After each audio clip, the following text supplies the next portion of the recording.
And welcome to a new exciting episode of Magic Circuit Research. Right, okay. What we'll have here is basically a special type of magic circuit, okay? And the reason why this is a very special one is it only uses one channel, okay? Of a coil, okay, only needs a coil with one channel, whereas all the rest you've seen, which are all absolutely amazing in themselves, going to this kind of ultimate with the fifth element circuit. This one here, okay, uses single coil because all the others uses two channels basically. So this is very interesting, okay, and it has slightly different waveforms on this, and it works in a slightly different way. Now, what it has here is it has two transistors. Now, it has the standard NPN type transistor, which we've been using for all sorts of these magic circuits, and it has a trigger and it works in a specific way.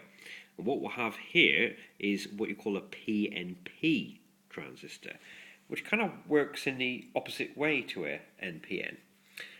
But combining it with a capacitor, this is a variable capacitor, which is actually, when this is a max, it's actually 150 picofarads like this. When it's on the minimum, it's 10 times lower, okay, which is 15, around about 15 picofarads.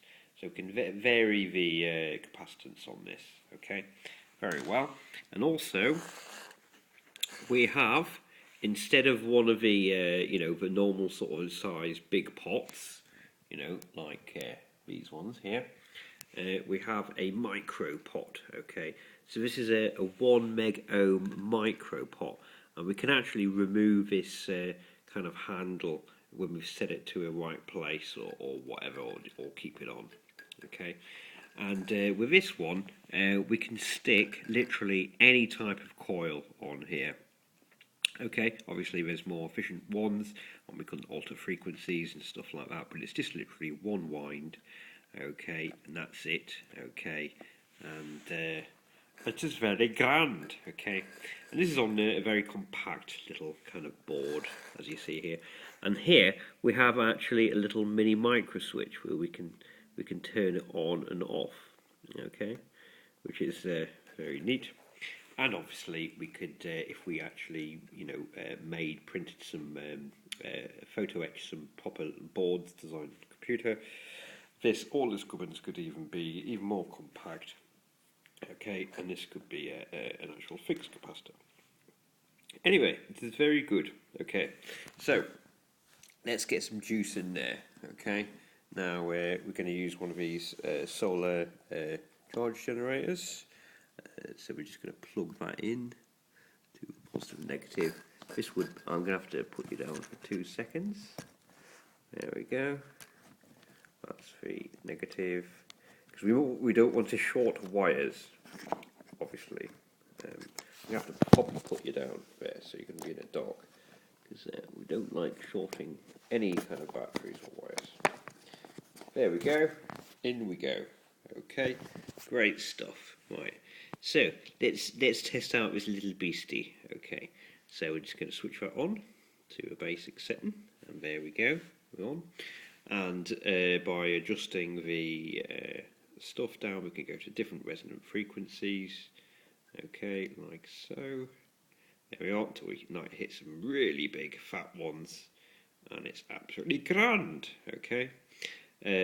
Also by altering the capacitance, we can also alter frequencies in different ways. Okay, so we can play around with this one quite a lot, and it's lovely and beautiful and compact. Okay, as I said, this one I haven't really explored kind of that much at all compared to all the other circuits, and it is very interesting. It's very interesting, considering it only needs one channel. So basically, if we just turn this off for a second, I'll just show you how versatile this particular one is.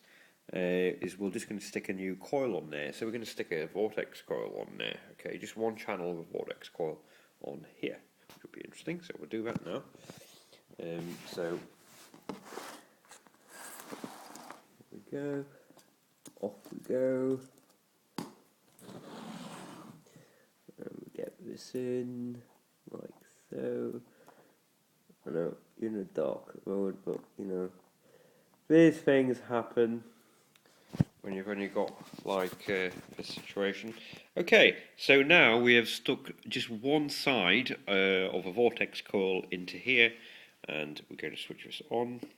Okay, and you see we go on.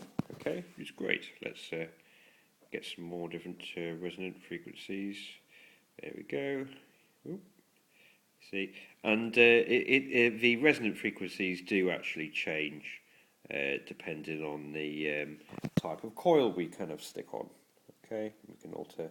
This is just reducing the capacitance and stuff, so we can get all sorts of things. So now we have a resonating vortex coil now with this particular circuit and an LED from this lovely solar juice generator.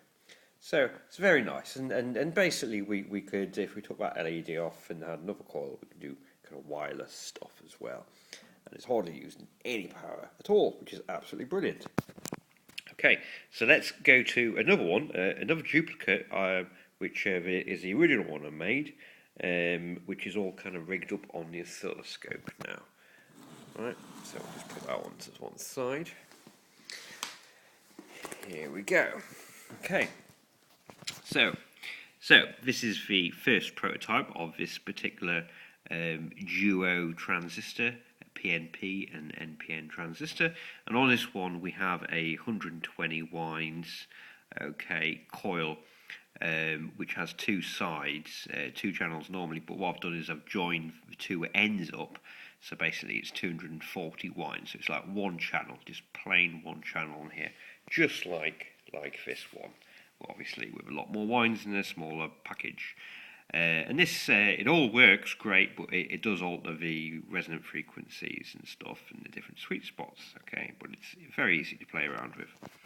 And with this one, I've actually got an actual voltmeter, okay, miniature voltmeter reading the battery voltage, and we have a momentary switch here.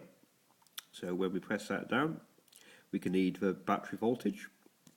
Now, at the moment, the issue with these things is when we have the kind of threshold of these start working is about 3 kind of volts, okay, and it's a bit inaccurate. So that actual voltage there is actually higher than that. Okay, that'll be about 3.9, and I'm able to get it really accurate by putting the resistor in the right place.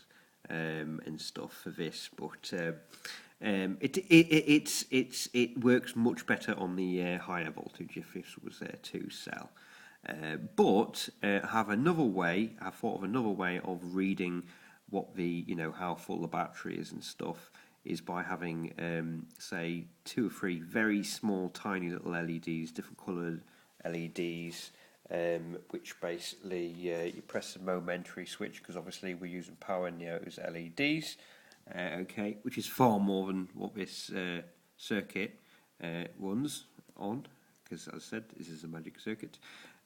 So it'll just like light an LED at different kind of voltages, okay, or something like that. Okay, you just press the momentary switch. That'll be better. Right. So anyway, let's get it on. Okay.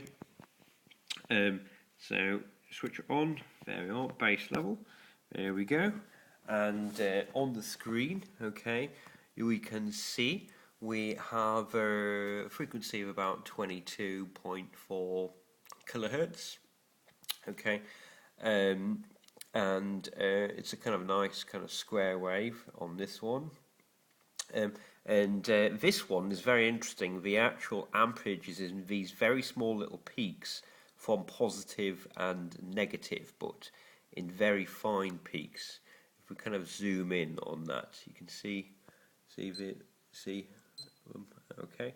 So what we're going to do is basically turn the resistance down on here to basically get some kind of, see what happens to a waveform. Okay, it basically goes up and we get brighter and brighter, and you can see how these kind of things are going on. Okay, very sharp kind of peaks. So you can see here we're visually using nothing at all with this circuit as well, which is very grand. And then we can actually alter the capacitance, see what that kind of difference that makes. Okay, that also increases frequency more, so it's 55 kilohertz. This ampage thing kind of changes. It sort of seems to go to kind of nothing. Okay, at a certain point. Very interesting, as I said. We've been getting better and better circuits. I said fifth element circuit, a really amazing, massive resonance. This one here is very good as well and uses a single channel. So I think what we'll have here is we have at least two circuits which are extremely capable, and all are absolutely brilliant. We'll just alter all of this kind of stuff, right? Okay. Really good. Right. Okay. So I think, as I said, there's so many different combinations to do with the capacitance and here to kind of alter all sorts of kind of little things. I think on this particular one, it's as I said, it's really fascinating stuff. It really is. But the point is, we've got loads of great everlasting kind of lanterns. And I said with this circuit, we can actually stick, 20 watt LEDs on, 100 watt LEDs on, no problem at all. And obviously, if we use two cells of a single cell, we get even more of this resonance. But as I said, if we put too much voltage in, it seems as on the fifth element circuit certainly, and this one, the actual NPN transistors, they can't handle it after a while. So you have to keep it below in a kind of certain level, right? Maybe with a more powerful transistor, we're able to go to kind of even greater resonance. But as I said, for kind of everlasting lanterns, this is bloody brilliant. Obviously, I'm highly interested in the very high power ones, which we can use for grow lights. But as I said, in terms of your kind of nice usable kind of lights and stuff for lighting off the grid, these are absolutely great. Okay, these are everlasting lights. So this is all very brilliant. And as I said, by altering these three factors, we can get to anything. But you've noticed that on this particular one, okay, with the two transistors, what happens is basically you can alter all of these things and it still works. Whereas a lot of the other circuits, it has to be in a particular thing. But with this thing, it works all the time with everything. And this is just a single winding coil. So this is a very versatile circuit with a huge amount of stuff.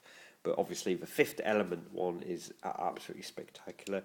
And all the others are unique, spectacular in their own kind of ways. But in terms of, kind of energy efficiency, power gain, brightness of LEDs, flexible, these two are basically the best, okay? So it is all absolutely grand, okay? So I'm going to end this one now. This is, as I said, these are the first one channel resonant circuits, magic circuits that I've ever done. So I'm very pleased indeed, and we're getting spectacular results as well. Bye for now.